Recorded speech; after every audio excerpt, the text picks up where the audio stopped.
और उम्मीद करती हूँ कि आप लोग ठीक होंगे। और हम लोग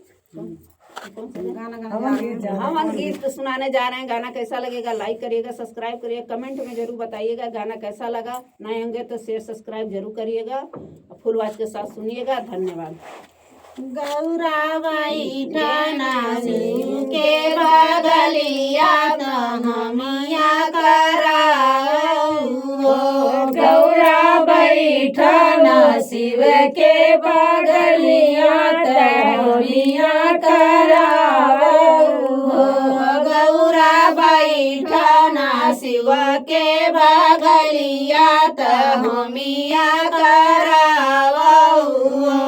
गौरा बैठना शिव के बगलिया हमिया कराओ।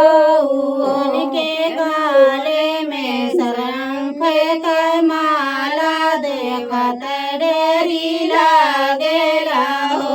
उनके गले में शंख के माला देखत डेरी लागेला हो।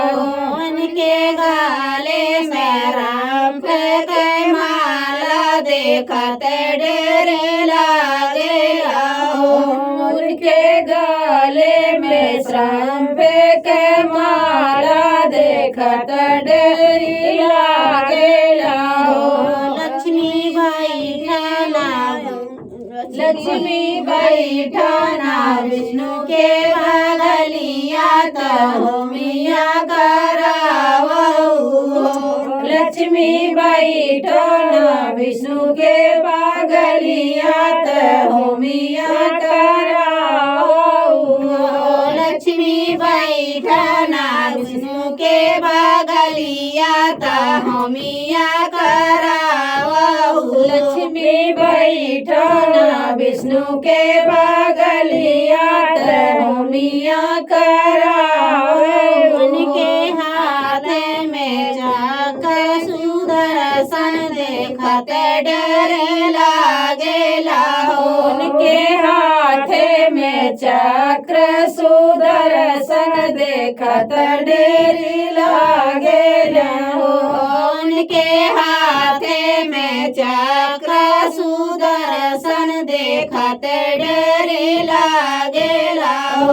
उनके हाथ में चक्र सुदर्शन देखत डेरी लागेला हो। सीता बैठना राम के बगलिया हमिया कराओ। बैठना राम के बगलिया हमिया कराओ। सीता बैठना राम के बगलिया हमिया कराओ।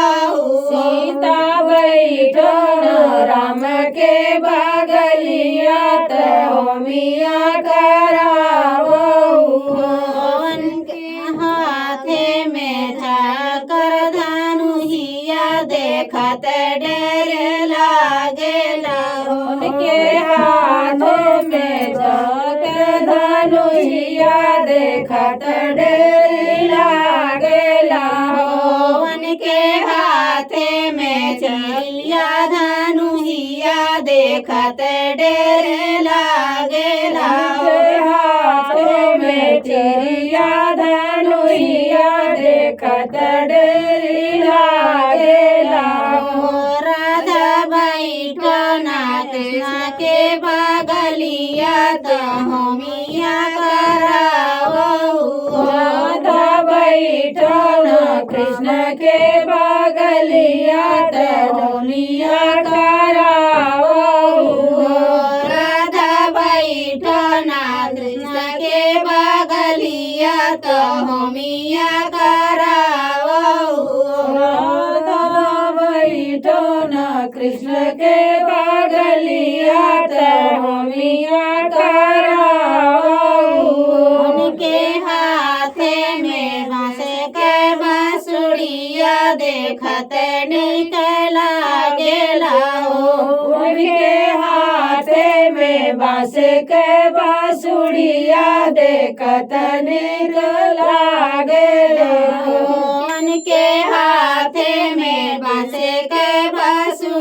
बांसुड़िया देखत नीक लागेला उनके हाथे में बांस के बांसुड़िया देखत नीक लागेला हो।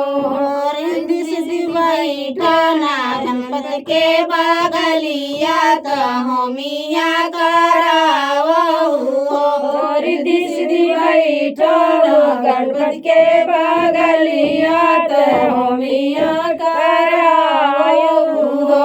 रिद्धि सिद्धि बैठना गणपति के बगलिया त होमिया करावहु रिद्धि सिद्धि बैठन गणपति के बगलिया त होमिया करावहु हो।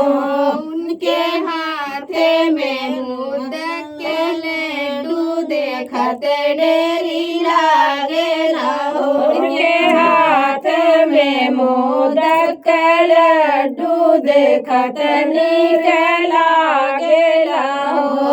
उनके हाथे में मोदक के लड्डू देखत नीक लागेला उनके हाथ में मोदक के लड्डू देखत नीक लागेला